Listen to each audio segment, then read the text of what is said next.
Jonathan is dying in Shock Jock. There's no way he isn't. Yeah, I mean, come on now. Welcome back to the podcast, Unsubscribed Off the Record. I'm your host, Nick, and today I'm joined by my very, very close friend, Bailey. Hey, guys. And we're going to be talking about Stranger Things, Season 5. So if you haven't seen it, spoiler warning for the rest of the episode. But now, let's get into it. So, right off the bat in episode 1, we see Dustin. And he has on a Hellfire shirt, Eddie's rings. Is they it are. Eddie's jacket? I don't know if that's Eddie's jacket, but Where they did are you his get this rings. jacket, bro? But his hair is grown out, and he looks a lot like Eddie, and that makes me very nervous. It does. He's Eddie 2.0.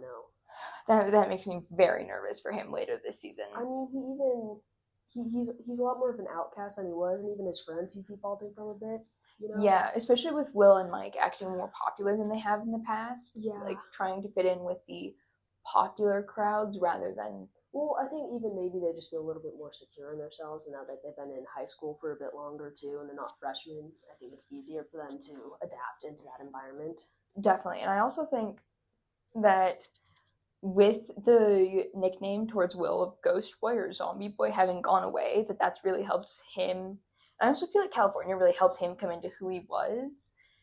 I think that separation from the Mind Flare, too, it also kind of let him come back to himself a bit instead of just having this constant connection to what happened in the Upside Down. Because I think it's season 2 or 3. It's season 2, I think, that he's in the hospital and they figure out that that Vecna or the Mind Flayer likes it when it's cold. Yeah. And so him being in California, which is known to be very warm almost year round, it helps him separate from...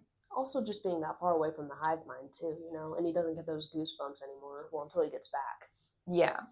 But I like that Dustin is staying true to himself, even if it's getting his ass beat constantly.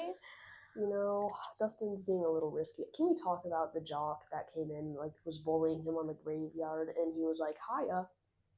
It was so cringe. Like, I understand it was the 80s and everyone's like, give me your lunch money, but also, bro, hiya.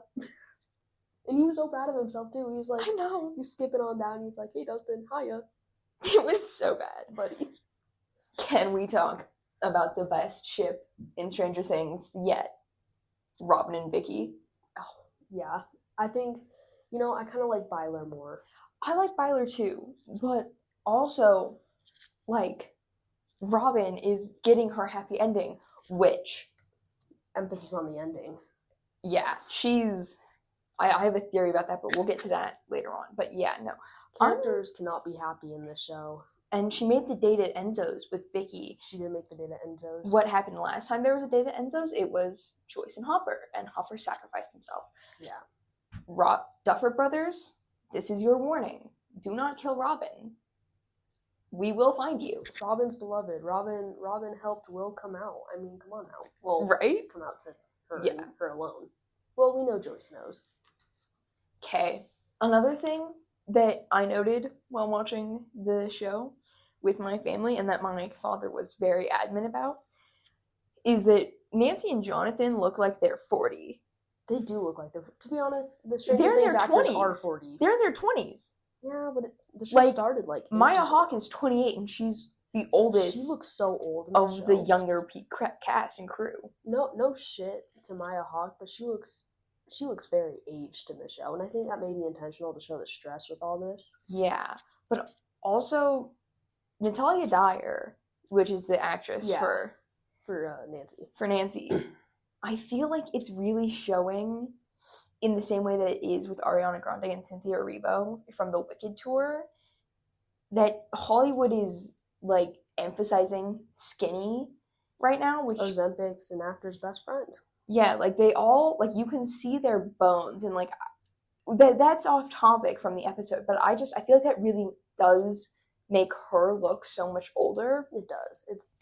And the hair isn't helping. The hair's not great. But can we talk about Karen though? Because oh god, you can't walk them down wheelers, bro. You know, love Karen, except for Ted. You don't like Ted. Okay, Ted tried. Ted was out playing golf, and then he came in and tried to play golf with a Demogorgon. Okay, but he tried. Had he not done that, Karen and Holly would not have survived. We should go in order of the episodes, though. Okay, yeah. Okay, So, episode 1. I don't want, like, we talked about Dustin, we talked about Mike and Will, Robin and Vicky. Dustin looking like Eddie makes me very nervous, and especially because he has that falling out with Steve. Yeah, it's a huge red flag. And we knew, towards the end of season 4, Eddie and Steve were, like, kind of good, but, like, at the beginning, they had that rivalry. They were rough. Yeah, you know. And, like, that makes me nervous for Dustin and for Steve. And for Steve. Well, we know Steve's gonna die. Oh, yeah. And, like... I mean, come on. His whole thing was basically being with Nancy, and now that that's off the table with Jonathan and all that, like... I don't want Nancy to end with Jonathan or Steve. No, because... Or Steve? Not with Steve either. I swear to God, if you say with Robin. No. Okay, I want Nancy to be single because here's the thing.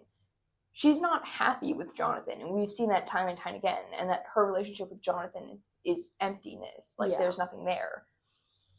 But she already dated Steve, and Nancy does not want the same life that Steve does down the line. Like, she does not want kids in order... Like, she doesn't really want to be married and settle down. Yeah. And I feel like if she gets back with Steve... It'll be more in the sense that she's his prize for becoming a better a better person. I see what you're saying there, yeah. And I don't want that to happen for her because she, like, time and time again has shown that she's an independent woman and, like, does not need either of them. I mean, she's the only one that uses the shotgun. Come on now. Oh, absolutely. She was the original walk-em-down wheeler, and now we know where she gets it. Yeah. So, in episode 1... Will is, like, tweaking a little. Like, he had his whole vertigo moment where he gets real dizzy and almost passes out. Oh, yeah, it's very me-coded. Real. But, like, that, I was just kind of lost. I'm like, there is something happening here. And then we see Holly spinning on the thingy. Yeah. And she's talking to this Mr. What's-It, who we later find out is Vecna. Or Henry. We love Vecna in that era, by the way. Oh, real. Mr. What's-It is peak. Like, I understand that he's an allocation for a groomer and, like, rape, as shown in the first 5 minutes of episode 1. But, like, Jamie Campbell Bower. We love him. Like, he's fine. Also, I feel like we can't talk about Jamie Campbell Bower in Stranger Things 5 without talking about Harry Potter. With the obvious connections there. That's true, which we will get into. We will. I'm impatient. We know, it's okay. We love Harry. In episode 2, in episode 1, the Demogorgon goes to the Wheeler household, in which we see Ted try to fight him with a club, and Karen fucking walk him down Wheeler. Karen. Gosh, but with her water bottle. Her wine glass, she broke that shit on the table and started stabbing. Like, she's never seen this thing before. She doesn't know what's going on. Her daughter is in trouble, and it's either her kid or her. Like, I mean, like, she pulled a Nancy. Like, we understand where Nancy gets it from now. She ate with that. Oh my God, no. Like, we always knew Nancy, like, Nancy walking down Wheeler. It's been her name since season 1. We knew that she had to get it from somewhere, and we all knew it wasn't Ted. But we never saw it, like, from her mom or anything until this episode in which her mom pulls out this wine glass and starts stabbing this thing. Well, completely drunk, too. I mean, that's impressive in its own right, but... And, like, when her daughter runs into the bathroom, she's not dismissive. She's like, no, I got you. Get in the bath. Like, get in the tub. Like, we're going to pray for our lives down under the water. Have you seen the behind the scenes with those, though? I haven't. It's so cute.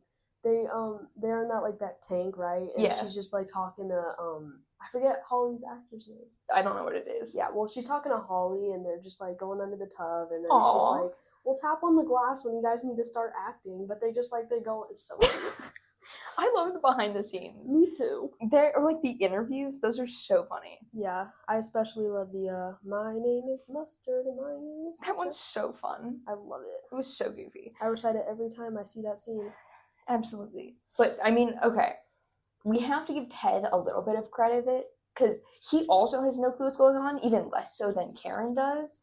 But he saw something that was posing a threat to his wife and child.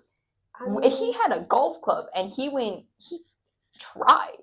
I feel like he deserves the title of Walk 'em Down Wheeler for his effort. He is not the original Walk 'em Down Wheeler. He is not Karen Walk 'em Down Wheeler. But he I don't know. I just have a thing against Ted. I mean, like, fair enough. I don't know. I feel like he could do more. You know. He could, absolutely. Like, Karen's out here with her bottle of wine, and drunk off her ass. Like, and she's fighting this Demogorgon better than like any of them. And then here's Ted, and he gives a few swings and then gets thrown against the wall. Yeah, but like he tried, which applause to him, I guess. Yeah. So in episode 2, we don't know what happens to their parents at the start of it. I wrote down orphan wheelers ?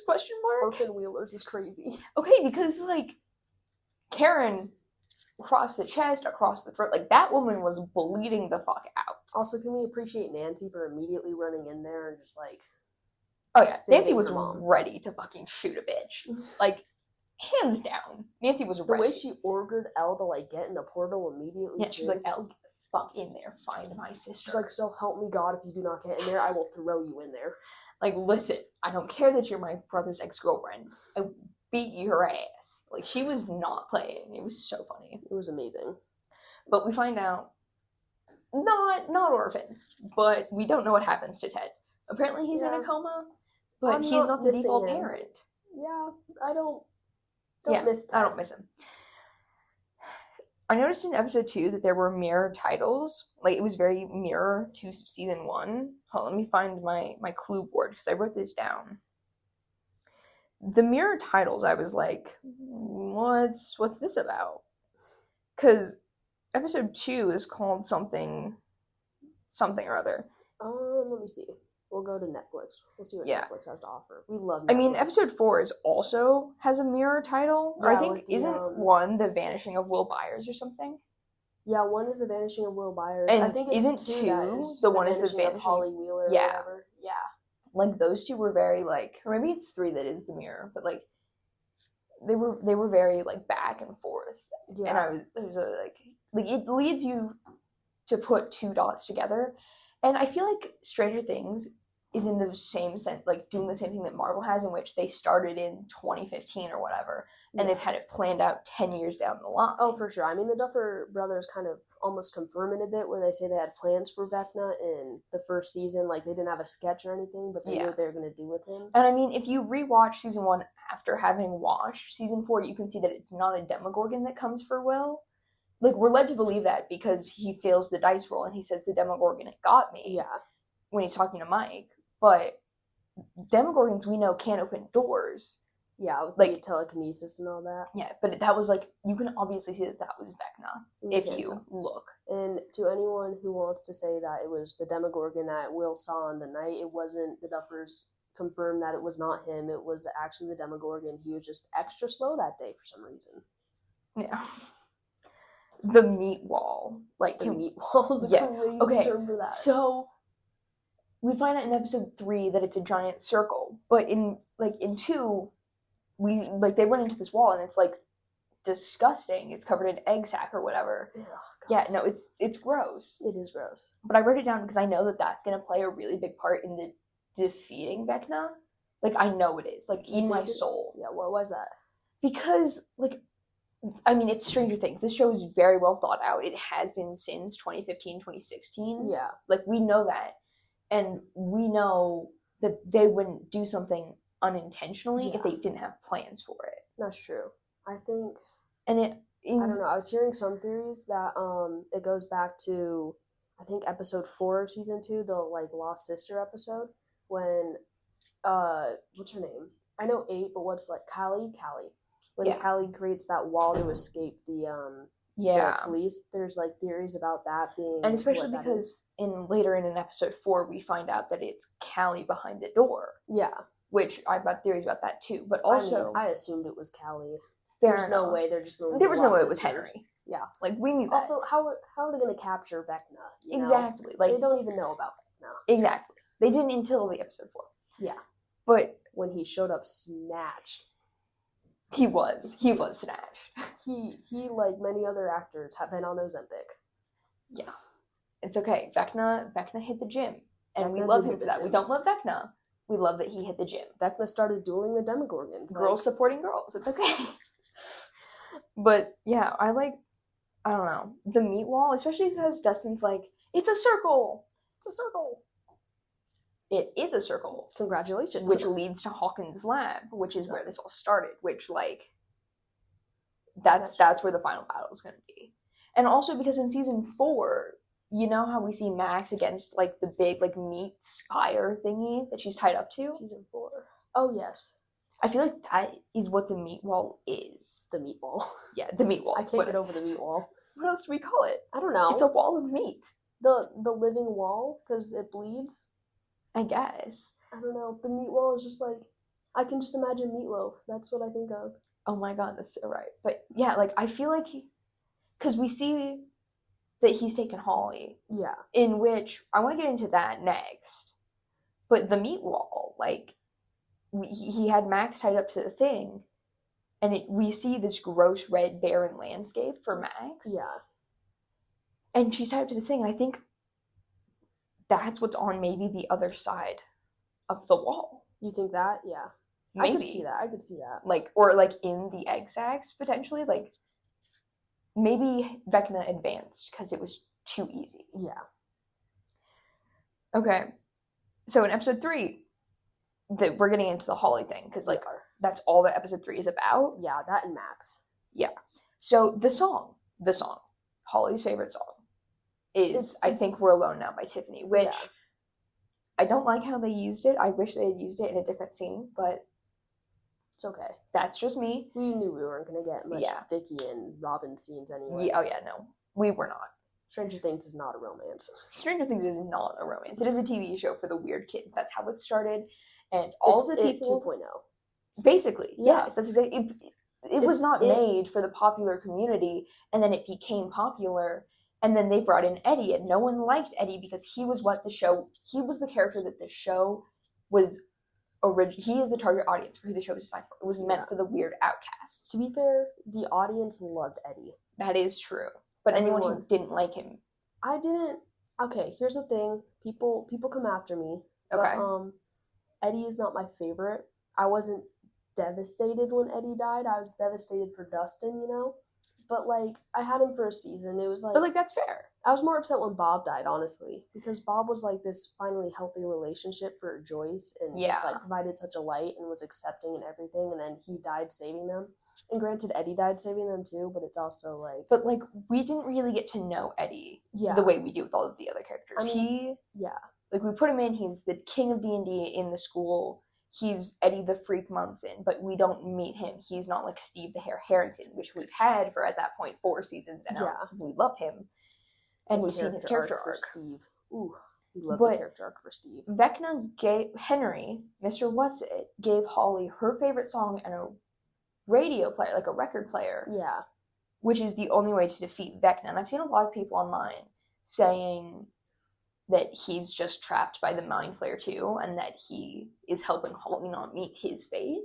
And I'm like, if that were true, he would not have taken Will Byers. Like, that wouldn't have happened. Well, we know Will was like a test subject almost. Obviously. Also, there's a very distinct difference how Vecna treats Holly based on the other kids, because, like, he's rounding up all these other kids one at a time in that one place. Yes.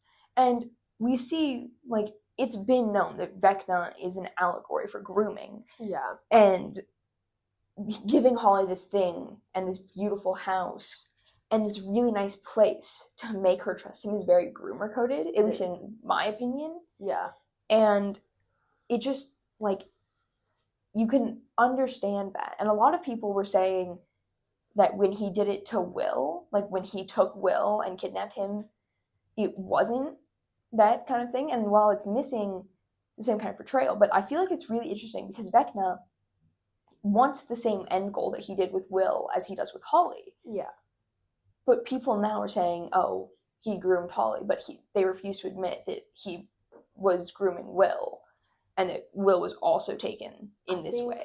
I think really Will, when it comes to my opinion, I think Will is more of a kidnapping than being groomed, which I get a lot of grooming scams and kidnappings in that, but, like, we skipped the grooming part. He was just rough with Will. Like, he sent the Demogorgon after him. He was, like... Whereas with Holly, it's very, like... He gained Holly's trust, and he gained a new name, and he, like, created this, like, very charming persona, and he made himself look good, you know? Yeah, and, like, I don't know, I don't really like the way, like, we're seeing it from Holly's perspective, which is why none of it seems problematic or scary to her, is because there's this guy and he's giving her everything she wants. She has a very pretty house with a non-problematic family. Immediately, I think we all knew immediately that Henry was Vecna, or Henry was Vecna, not Henry was Vecna. Mr. Whatsit. Yeah, Mr. Yeah, Whatsit. like that. Like, as soon as she was being like, oh, Mr. Whatsit, my invisible friend, and talking to him at the fence, I'm like, as soon as we saw him in the window when she's setting the table, I was like, ooh, hello, Vecna. But, like, at first, it's just, like, really disturbing. Just, like, this whole... It's very, I feel like this season's a lot more psychological horror than it is, like, the fantasy horror that it's developed in the past few seasons. Absolutely. Yeah. I agree with that. I think that's wonderful. So, when, okay, I want to, we'll get back into the Holly thing, but in Erica's class, when Lucas and Dustin go to talk to her, or Lucas and Mike. Yeah. Dustin's on his own. She's learning about Einstein-Rosen bridges, or wormholes, for those who don't have it written down. Yeah. Which, the teacher, the line he says in specifically is that it allows matter to travel without crossing the space between. And that implies that there's something on the other side. And I feel like the gates, if you will, are wormholes. Because, I mean, like we stated earlier, the Duffers have thought this out. They've had a plan. Everything that they do in that show is completely intentional. Mm-hmm. There's nothing unintentional. So it's obviously, this could be nothing, or it could be like the biggest key. And going back to the meat wall and how it leads to a circle and then Hawkins' lab. Yeah. That is our wormhole. Because it's known that the Upside Down is in a different timeline, like a different time loop. Yeah. It's a couple years behind where the Right Side Up is. The overworld, if you will. And it's like, I feel like that, the circle that Dustin found out in this episode, like that is what the Einstein-Rosen bridge is going to be. And the gates that we see are the space between the two.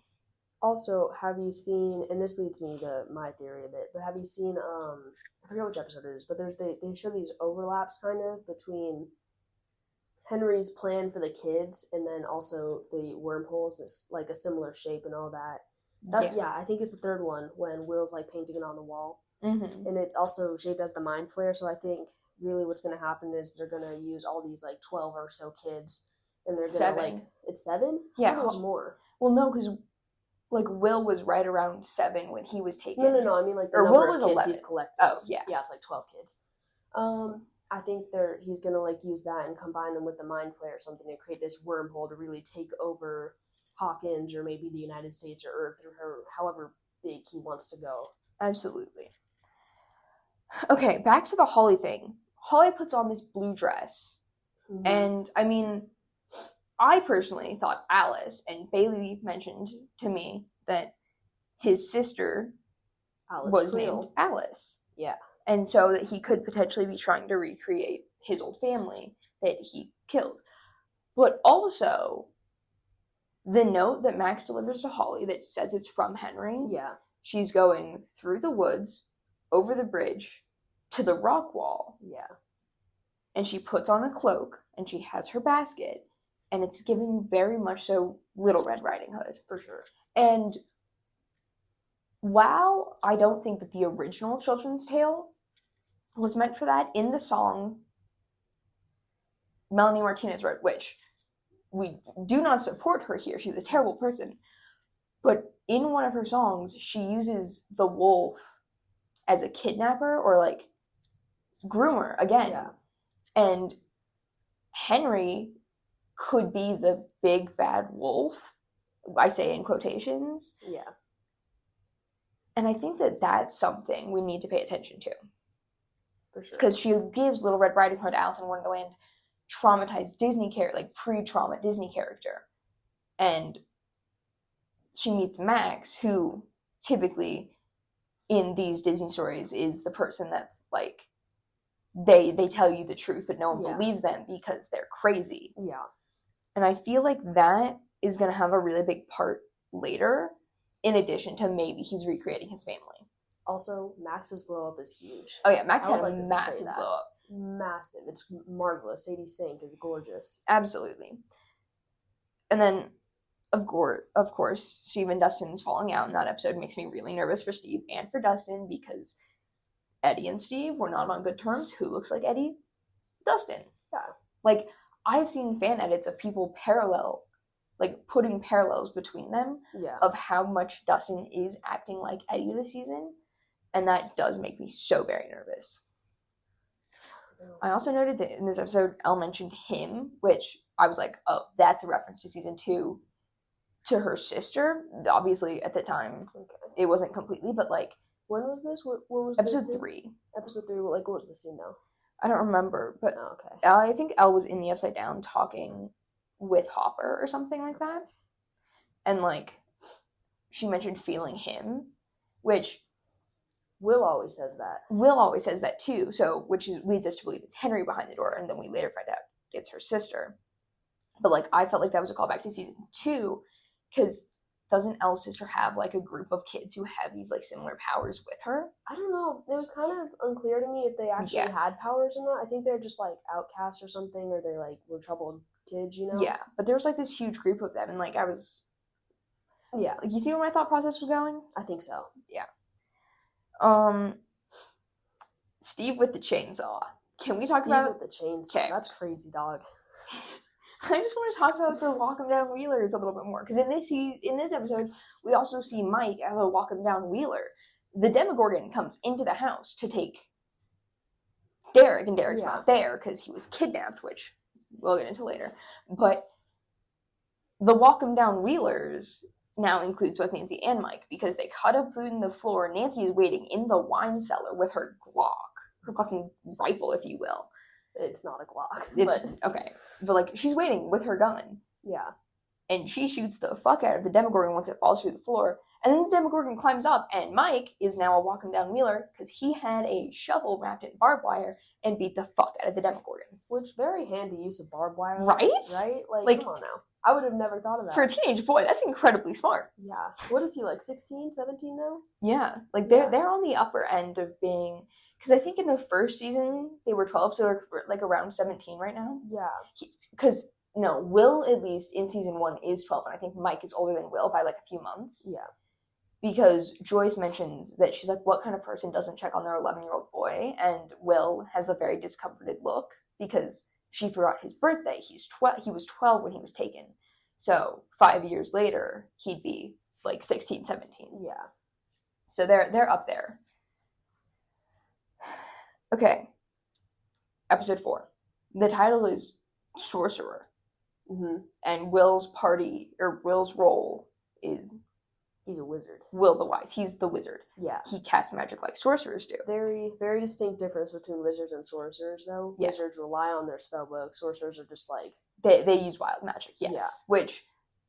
That's Harry Potter. That's important to keep in mind, too, because... Like... The way you defeat Vecna in D&D, as someone who plays D&D, the way you would defeat Vecna is a wizard-on-wizard battle. Yeah. Because Vecna's a dark wizard. And you have to roll a 20. Which leads me into the next thing, because Elle is 11, her sister is 8, and Vecna, or Henry, is 1, but he was Dr. Brenner's 1. And Will, being Vecna's first victim, makes him a 1 as well. Yeah. And 11 plus 8 plus 1 makes 20. And we see in season 4, Erica rolls a perfect nat 20 to defeat Vecna. Yeah. Like, I feel like the three of them are going to have a really big role together. Yeah. Them and Ted. Ted. There's no mention of him after, after the first episode. Honestly, we don't see him again. They just don't like Ted in this show. Obviously. They never have. But, that... Especially because Will the Wise was a wizard in D&D in the first season when they were defeating Vecna as their main victim. Yeah. I feel like that's going to have some really big importance, in my opinion. Will being able to see into the Demogorgon. Will has powers, like a sorcerer does. Mm-hmm. Which also, like Bailey has been so adamantly mentioning, Harry Potter. Harry Potter, very Harry Potter coded. For one, the noseless villain. I mean, everyone was comparing them immediately. Yeah. What's with creators of noseless villains, though? That helps depersonalize them, I think. I guess, but like no one. It adds a sense of discomfort because if you saw someone without a nose, you would go, "Oh." If I saw someone without any limb, I'd be like, "What happened? What's going on?" What's this like? Not in a rude way. I mean, obviously. Yeah. Okay. Yeah. But also, we see that when the little girl that the army comes to take away to keep her safe, she's watching Sword in the Stone, which is a Disney movie. Which I've seen the Sword in the Stone. Okay, well, it's a Disney movie, which, that being a Disney movie, and obviously they just wanted to put something on the TV to make it seem like a family thing. Also like an 80s movie, too. Yeah, but like, it was the Sword in the Stone, which ties into the theme of Alice, or Holly looking like Alice from Alice in Wonderland. Yeah. In which she's in an alternate universe, and thinks everything is fine, but she's like, how do I get home? Yeah. Which, like, I feel like that's very intentional. Also, I think originally Holly didn't actually want to go home, and I think it's only until Max points out, like, hey, Henry's a creep. Yeah, like, and they're in comatose or whatever. And she's like, oh, I don't want to go back there now. Like, that's creepy. And Max is like, well, you got us, so. Yeah, and, like, there's an episode called Escape from Comatose, which is where, or if that's how you pronounce it. Comatose, I think. Comatose. And it's this memory, like, trapped in your own mind memory, which is also a theme that we've seen in Alice in Wonderland, especially in the more recent live-action movies. Yeah. Well, I guess from 2010, but whatever. That's recent enough. But compared to the 1950s one or whatever. Yeah, that's... Like, it's more recent. But Alice, in a lot of adaptations, is portrayed as being stuck in her own mind, which, again, I feel like that's important to note. Yes. Especially with all the other Disney themes we've been seeing so far. Another thing, Alice in Wonderland 2010 had Helena Bonham Carter in it. And from Harry Potter. Else? Yeah, exactly. There's more connections. I'm adamant about this Harry Potter thing. You are, and I love that. I think that kind of confirms that Will has to die in order to kill. Because in Harry Potter, Harry technically dies. He does die. In order to kill that part of him that has the Horcrux in him. Yeah. To kill Voldemort. But Harry has to die in order to defeat Voldemort, so Will is going to die. But then again, since Will's kind of hairy now, I think there's maybe a chance that Will could come back, possibly. I don't think so. I don't know. I feel in my opinion, because they're not making season 6. This is the last season. They are making it season 6, but I think... I don't know. We know Elle can bring people back, so maybe Elle's going to use her powers to bring Will back, and then Collie's going to just, I don't know. Maybe. I feel like... I think. Okay, yes. So we know how Collie can make people see, like, their bad memories or, like, Elle's their sister. fears are. And they made a point that Vecna has very bad memories from that rock formation place, you know? Yeah. Because it's a mind prison, which is based on memories. So I think maybe to defeat Vecna, they're going to make, they're going to have Collie recreate that memory for Vecna and kind of like get him in this vulnerable place. And then, I don't know, Will's going to come in here and make his eyes go white. And which also, it leads you, like, you have to think, if Collie has different powers than Elle, Will's powers have to be different as well. But, like, his because Will's connected to the hive mind, and so he has very similar powers to Vecna, as we've seen, which are different than what Elle's powers are. Because Elle cannot tap into the hive mind in the way Will does. Yeah. Which makes me nervous for Will, because I think he's not making it out of this season alive, and if he does, I'll be damned. Yeah. I don't know. I think it's also really weird that they have... Because when we saw in season 4, all the test subjects have the same exact powers, except for Collie, who's just, like, the odd one out, you know? And she's never really... So I think it's weird that they have that, and I don't really... Yeah. I don't know if they ever are really going to explain that or not. I don't know. Also, if the mic quality is bad or echoey, we're not in the usual space today. Yeah. So if we hear me gulping a lot, it's because my throat's really sore. Okay. Which, the memory thing, Max talks about his memory of 1959 when he's in high school with Joyce. Who is Joyce? Will's mom. Joyce is Will's mom. All of this goes back to the first Shadow, which if you watch, it explains it. I haven't actually seen it. I've seen a lot of people cover it. Yeah. And I know people who watch the first Shadow know what's up with Henry and know what that memory is. You know, I'm not going to look into that because I'm going to wait for the show to theories I've heard about it is that the first Shadow covers that as soon as his parents were killed, he was taken away, and so he wasn't actually in high school with Joyce.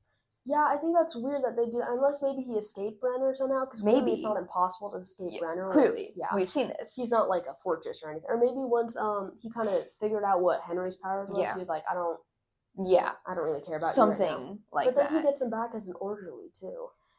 Yeah, but also Karen Wheeler, or Karen and her maiden name, Ted Wheeler, Joyce, Hopper's in it too. And Hopper's in the play. I think that's funny that Hopper's in a play, first of all. That's all of the main adult characters were in a thing together in their high school years. Like, and if you think about it, they're very clearly reflections of the current people. Like, Elle is in high school like Hopper was, Joyce and Will, Karen and Mike. Like, I feel like it's going to have a really big thing to do with them. I don't know. I feel like because of that memory, and we clearly see their names. They're not made up people. We know that it's them. I think it's weird that or even just something to note, that Henry knew Joyce and Hopper and all those people personally, and yet target their kids in specific way. I feel like that's gonna be a thing. Max talked about the only ways to escape the mind prison, the memory prison she's in, is escaping, staying there, or suicide. And I feel like Will might go with option number 3. You think Will's gonna kill himself? I think he's gonna sacrifice himself, or I think Elle might. I could see Elle sacrificing himself. I think because Hopper aimed to sacrifice himself, but also, what happened to him? Because we see Elle find out it's her sister, but we don't see Hopper again after he goes down that doorway. I honestly the bombs didn't don't know go off. How Hopper escaped that though. Right, but the bombs didn't go off. So where is Hopper? Where's Hopper? We know this isn't the first time he's disappeared. No, Hopper's with Elle. No, he's not. We don't see that it's him clearly. It could be a guard. When we went in with when we see Elle open the door and it's it's Elle, and then you can see the door in the back from the room she was in. I think it's Hopper. I think Hopper's in there with her, just giving her some space. Did Elle tell Hopper about her whole I don't think so. So I don't know how he knew it. Maybe, I don't know. I don't think, but she must have at some point, Yeah, probably. Otherwise it's just a huge plot hole, Okay. Robin and Will's chat. We need to talk about that, because not only has her speech been one of the most impactful things across the internet at the moment, because it's not just queer people who are listening to her speech about finding the answers in themselves. There are so many other people who are finding this and being like, this was what I needed to hear a few years ago, and hearing this now fixed something. Which I really hope that Maya Hawke wrote that. I know she probably didn't, but there was someone queer in that writing room, or someone who was hurting as a child or a young person, and do we think the Duffer Brothers wrote it? No. Really? Because, really? I don't know if it's Ross or the other one. Is it Ross? That's one of them? I think it's Ross and Mark. Ross and Mark? I don't know. I don't think they wrote it. One of them seems a little queer to me. A little gay, Maybe. But, because if you think about it, Will sees Robin and Vicky kiss, and then he drops the soda can, and it starts spraying a little bit. Mm-hmm. And then she has this chat with Will in the hospital. And then when we see Will again, he's on the floor of the bathroom with Mike, and they're clamping their hands over a water spout that's exploding. We saw Will a little bit sooner than that. Well, yeah, but we see this thing, and we all know Will has been in love with Mike since season 1. Also, another thing, Robin talks about when you're in love with someone, you see everything in slow motion, kind of. Yes. And then Mike watches Will save his ass in slow motion. Right. Which, does Will just have a thing for powers? And it was just you mean Mike? Mike, yeah. Yeah, maybe. But also, clearly Will has a thing for powers now, too. Elle in season 1, or season 2's, looked like Will. Mm-hmm. And Mike... Elle in season 2 looked like Will? What do you mean? Or season 1. When Ellen... when Mike and Elle started dating. She looked a lot like Will did. I don't know. I don't see the resemblance there, but, But, she was very similar to Will, and Mike fell in love with that, which I feel... Mike has, some hero complex going on here. Obviously. That's never been a question. But then he also... I don't know, I think he has a thing for people with power, so maybe it's not a hero complex. Maybe it's you be my hero. maybe.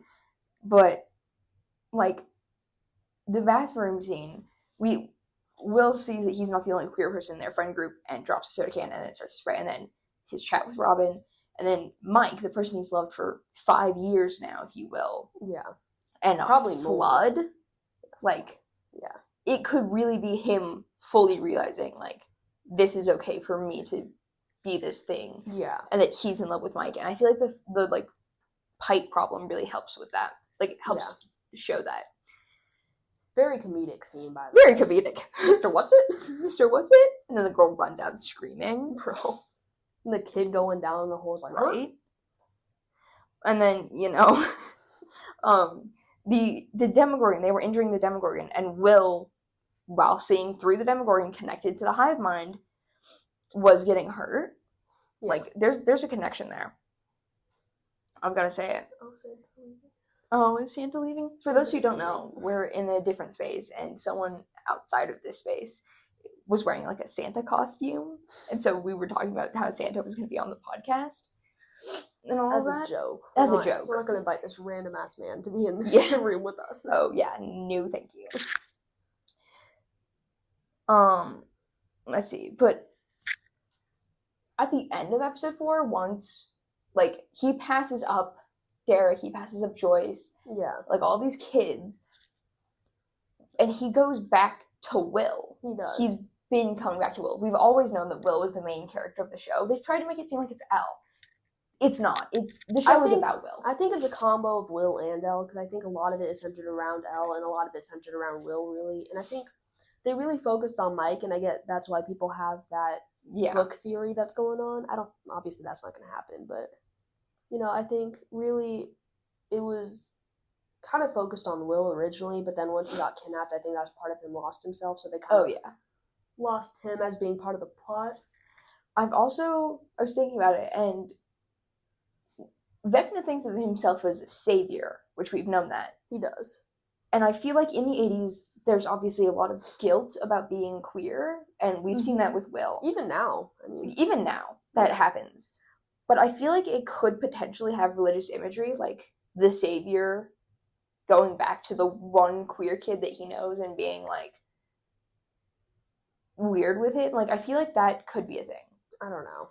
I don't think that's where they're going with it. Maybe. Obviously, in season 4, they had a lot of religious stuff going on with that. Yeah. Like, well, not a lot, but, like, a lot more than they used to. But I think I don't know. I feel like there's going to be a thing. Now. You do? I don't know. I feel like there's going to be, like, some kind of thing. Or, like, again, when I mentioned Will might take door 3 suicide. Yeah. I feel like part of that is going to be him being queer. Like, he's finally accepting himself. And in the 80s, no one else was accepting. Yeah. Like, I feel like there's going to be something with Will where he doesn't make it out. And then it's going to come out that he was queer. And everyone's going to go, oh my God. Yeah. I don't get why people are surprised in season 5 that Will's gay. Like, what do you mean, bro? We've known this. He was literally called the F-slur, like, multiple times on the first show. Or, like, called a fairy and stuff. Okay.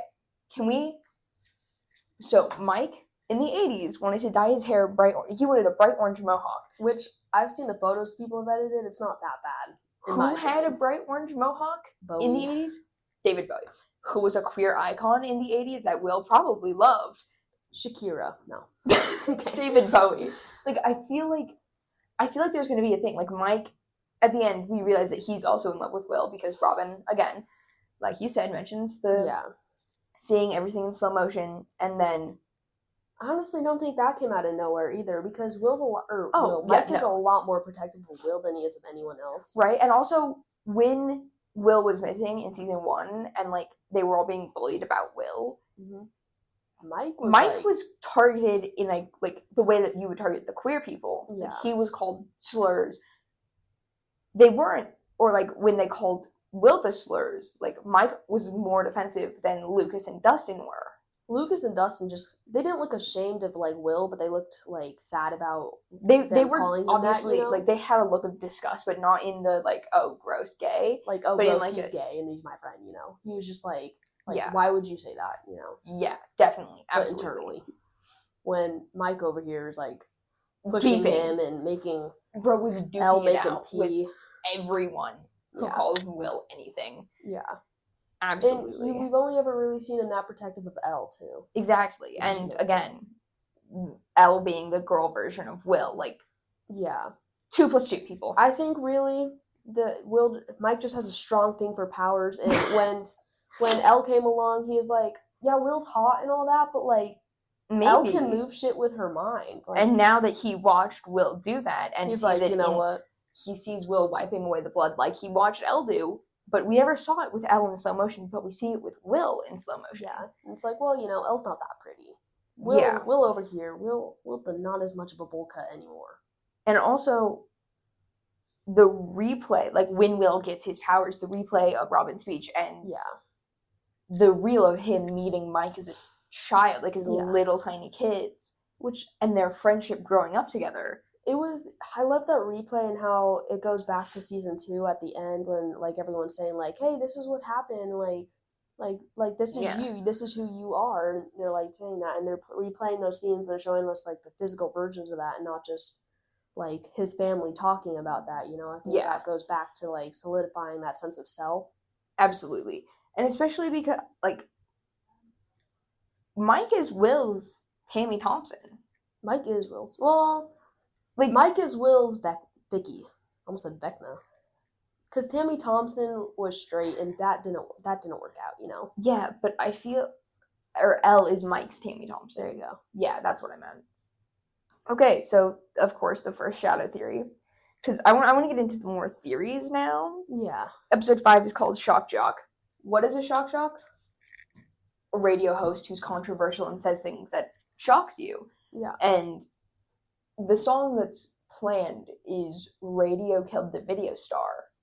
Or, no, Video Killed the Radio Star. My bad. Radio Killed the Video Star. Yeah. And Shock Jock could very well be Robin. But also, I feel like that's too obvious. Yeah. Also, when you really think about it, Robin's actually not saying anything that controversial. She's promoting... However, the disc jockey, Steve, Robin reminds them of the electrocution on the tower, and when Steve and Jonathan are racing up the tower, Jonathan is wearing a shirt that says The Fall. So I've seen a lot of people saying that Robin is going to die, and her last radio signal is going to be her paging for help. Yeah. And I've seen a lot of people saying that Robin's going to forget to turn off the power to the tower, and Steve is going to go up it and die. And I'm like, yes, but have we considered the other possibilities? Like, I don't feel like they would give us that obvious of a spoiler. Yeah. I also think it's really funny that Steve cannot be the radio star because he's not the radio star. First of all, he would not be able to control what he says. He would just say whatever the fuck he wants. He would never promote the propaganda going on there. And I mean, like, Robin already has to hide certain things because Robin's a lesbian in the 80s. So she was the perfect person. I've seen other theories where Vicky is going to find out about everything, and then she's going to die.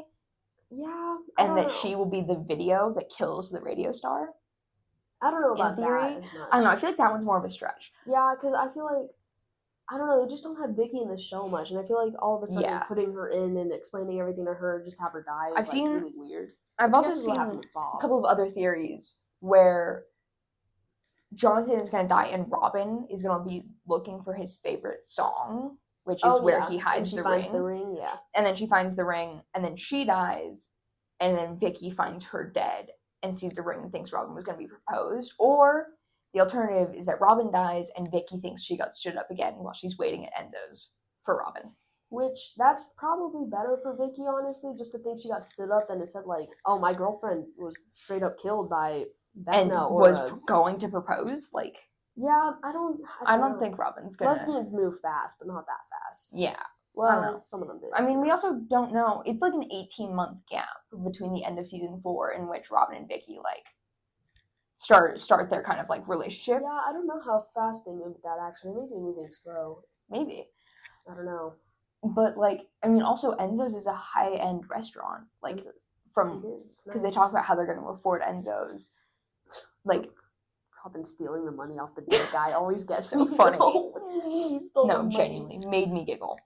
But like, I don't know. I feel like if Robin or Steve dies, it's too obvious. At least in Shock Jock, like, we all know what a Shock Jock is. We Googled it.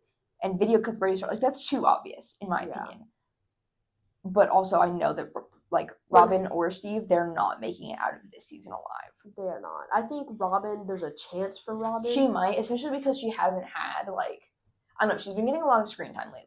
I don't know. I don't know, honestly, though. Because on one hand, she's a new character. Well, new-ish, you know. Now she's not compared to everyone else. Yeah, she's, like, new-ish. But she's also an old enough character to be more of an OG than, like, Derek or, like, even Holly, I'd say. Because Holly was just, like, this kid that... Like, we've known Holly, but we didn't really get to know Holly. Yeah, like, Holly was just Mike's little sister. Yeah, absolutely. But no, Steve is not making it out of this season. Steve is not. I've seen a lot of people theorizing that because of Dustin, like him and Dustin's falling out, and Dustin will die because Eddie did, and so then Steve will sacrifice himself, or that Steve will die in Eddie's arm or in Dustin's arms, like Eddie did. Like, I feel like I've seen a lot of people theorizing Steve's gonna die. I could see a lot of that. Maybe Dustin won't die, and instead of, because they wouldn't kill off Eddie twice, you know, if that makes sense. And also, they'll just have Steve sacrifice himself for Dustin. Yeah. I've also seen a lot of things saying that, like, Robin is going to sacrifice herself. But I'm like, I don't know. I love Robin. Of the two of them, she's not the stupid one. Yeah. I could see her being... Maybe for Vicky, she'd sacrifice herself, but I don't think Vicky's going to get wound up in all this. I don't think Vicky's getting wound up in this. How oblivious does Hawkins have to be to have your ground open up and there's, like, red hot shit coming out of it and, like... No, they're just literally. Like, it was an earthquake. Yeah. Like, I mean, I understand that they're trying to, like, cover it up for the outside world, but, like, come on, Hawkins. It wouldn't be weird either that you have, like, half the government in your neighborhood. Like, come on. Guys, come on now.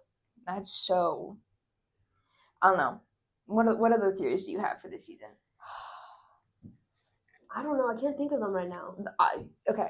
So the one I mentioned earlier with, like, we all know 11 is going to have to fight Vecna. But again, obviously, it's a wizard versus wizard battle. And who is the wizard? Dustin. Or, nope, Will. Dustin's the wizard. Yeah, that's the I said that twist. So surely. I like that.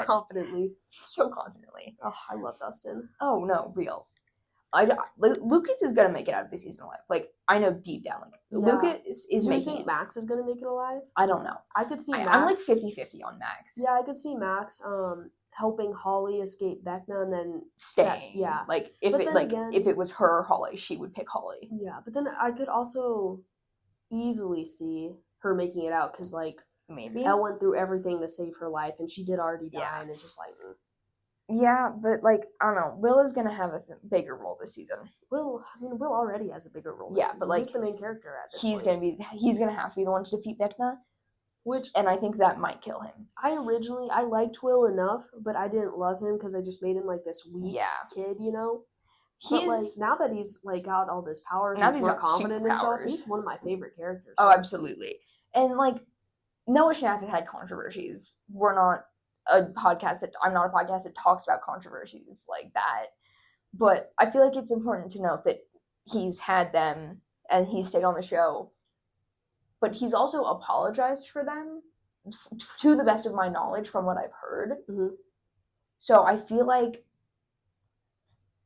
he's not like Brett Gilman, who's like, from what I've heard from the internet, which, you know, to quote Tom Holland in Far From Home, the news never lies. But, like, I feel like it's important to note the controversies, and so they might kill off Will. I mean, honestly, if they kept him on for this long, I don't see them killing off Will when the season's ending, just because, like, he's going to be gone anyway, you know? Yeah, I don't know. So, like, that wouldn't be for the controversy, that'd be for the plot. Definitely.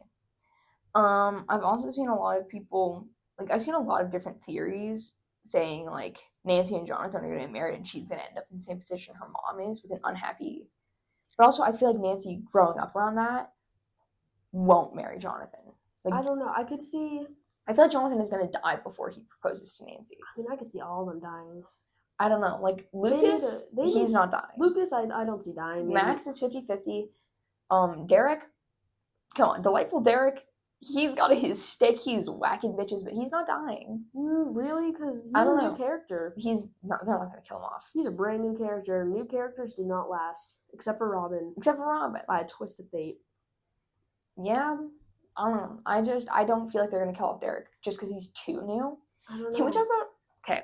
For years, we've been seeing Erica talk about her best friend, Tina. Can we talk about the fact that Tina is a white chick? Like a white rich chick. Like a white Republican chick. Like, what? Honestly, bro. Was not expecting that. Do we think they're all Republicans? Like everyone in Hawkins? I could see Hopper being a Republican, actually. I feel like... no. I feel like... his daughter... No. I don't know. I feel like there's nothing wrong with a Republican. Maybe like an 80s Republican, but not a 2025 Republican. Well, even 2025 Republicans, those who didn't vote for Trump, I think really it's just MAGA supporters that are, a problem. I don't know. I feel like her parents, Tina's parents, would be MAGA, but... Even then, it's I don't know. For me personally, I'm not going to, hang out with you or talk to you or discuss stuff with you. But if you can have your political beliefs, I don't really care.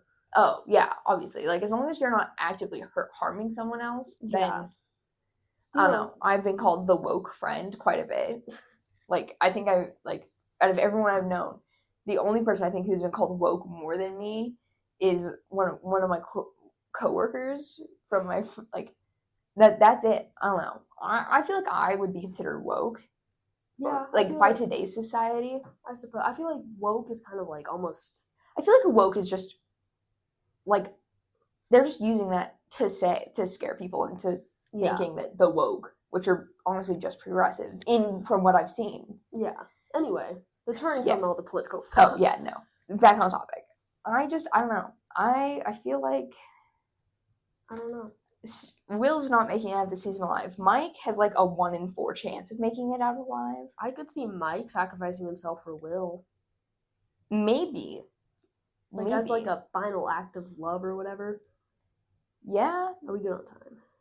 Oh yeah, no, I got a text. Okay. But I don't know. I feel like maybe Mike he's a 1 in 4 chance to survive. Will, I would put, if I had money, I would put money on it that he would die. Yeah.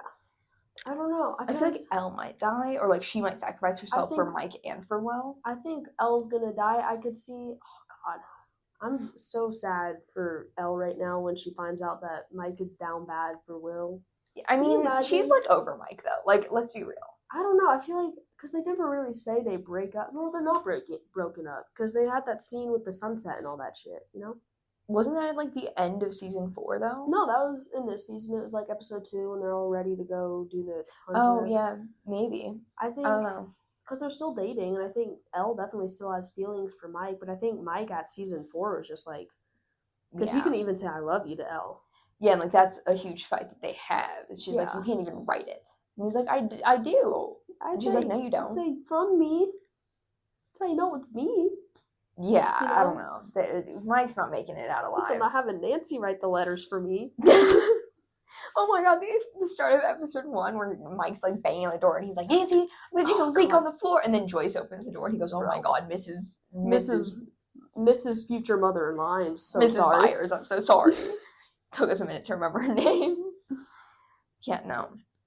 Which, by the way, made me giggle. I laughed so hard. Bro, and she was I was embarrassed. I was so embarrassed. Oh, the secondhand embarrassment was so bad. Ugh, the fact that Joyce is on her period during all this. I know, because there's she's Karen Diem. I don't girl. No, you baby, come here. My heart goes out to her, dude. Honestly, the saddest part of the whole show. She is struggling today. Maybe her periods aren't that bad. You know. Well, I guess she's asking for pain medication, so yeah, it's not great. I don't know. I feel like there's a lot of unanswered questions. And obviously, I'm going to make a thing with part 2.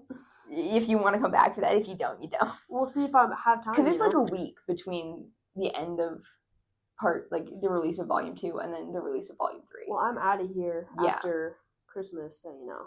Yeah, so probably not. This probably will be not the... I don't know. It might not be the last time we see Bailey on the podcast, but... I would love to return. Would love to have you back. All right, guys, that was this episode of Unsubscribed Off the Record with starring one of my closest friends, Bailey. I was happy to be here.